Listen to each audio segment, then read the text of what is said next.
Hello મિત્રો, આજે બનાવવાના હતા મેથીના ગોટા। તો અહીંયા ચણાના લોટમાં મેં બધા જ રેગ્યુલર મસાલા એડ કરી દીધા હતા અને લાસ્ટમાં એડ કરી દીધું સ્વાદ અનુસાર મીઠું। અહીંયા લીલા મરચાં મેં ક્રશ કરીને રાખ્યા હતા, એ એડ કરી દીધા છે। અહીંયા ધાણા અને વરિયાળી અધકચરી વાટી રાખી હતી, એ એડ કરી હવે ધીમે ધીમે પાણી નાખી એક સ્મૂથ પેસ્ટ બનાવી દેવાની છે।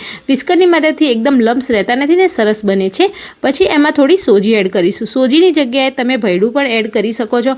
મિક્સ કર્યા પછી અહીંયા કાળા મરી થોડા અધકચરા વાટેલા એડ કરી બધું મિક્સ કરી અને લાસ્ટમાં આપણે મેથી ઉમેરીશું। મેથી એડ કર્યા પછી થોડા ધાણા આપણે સ્વાદ અનુસાર એડ કરીશું, જેથી એકદમ સરસ ટેસ્ટ આવશે। મને અહીંયા વધારે ભાવે છે તો મેં વધારે ધાણા એડ કર્યા છે। બધું મિક્સ કર્યા પછી થોડી ખાંડ એડ કરીશું। ખાંડ ટોટલી ઓપ્શનલ છે। હવે વધતા ઘટતા બધા જ મસાલા એડ કરી અને થોડા ધાણા મને ઓછા લાગ્યા તો એ એડ કરી બધું જ વ્યવસ્થિત મિક્સ કરી હવે આને 15 થી 20 મિનિટ રેસ્ટ આપીશું। રેસ્ટ આપ્યા પછી કંઈક આ રીતનું દેખાશે। હવે આને એકદમ પતલું પણ નહીં, જાડું પણ નહીં, મીડિયમ બનાવવાનું હતું, એકદમ સ્લરી બનાવવાની હતી।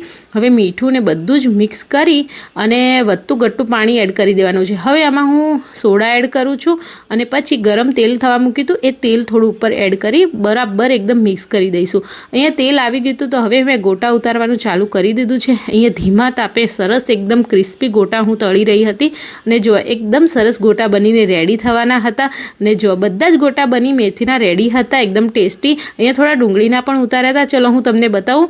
એકદમ સ્પોન્જી રૂ જેવા ગોટા બનીને રેડી હતા। મળીએ બીજા વ્લોગમાં।